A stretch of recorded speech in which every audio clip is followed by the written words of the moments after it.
We're having fun up here. On the issue of Social Security, in 18 years, when the Social Security trust funds run out of money, you'll be 76. The Committee for a Responsible Federal Budget estimates your benefits could be cut by as much as $7,500 per year.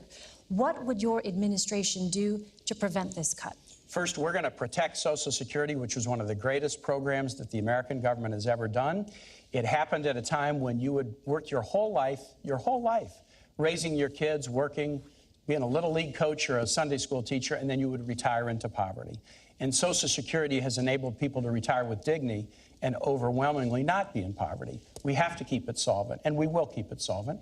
And we'll look for strategies like adjusting the payroll tax cap upward in order to do that. Here's what Hillary and I will not do, and I want to make this very plain. We will never, ever engage in a risky scheme to privatize Social Security. Donald Trump wrote a book, and he said Social Security is a Ponzi scheme, and privatization would be good for all of us. And when Congressman Pence was in Congress, he was the chief cheerleader for the privatization of Social Security. Even after President Bush stopped pushing for it, Congressman Pence kept pushing for it.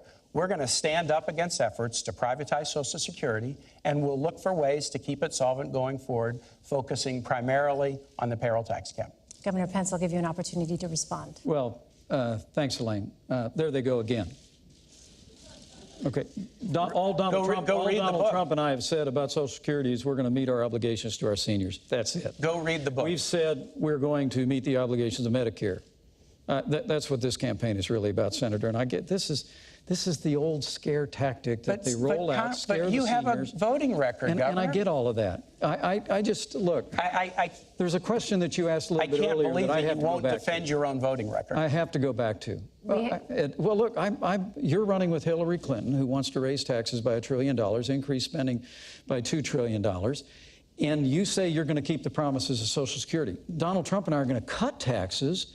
We're going to reform government programs. You're going to raise taxes on the middle class. So we can meet the obligations of Social Security and Medicare. All right. If we stay on the path that your party has us on, we're going to be in a mountain range of debt, and we're going to face hard choices. Gentlemen, I want to move on now. You did ask us a question about debt, and the debt explosion on the Trump plan is much, much bigger than anything on the Clinton side.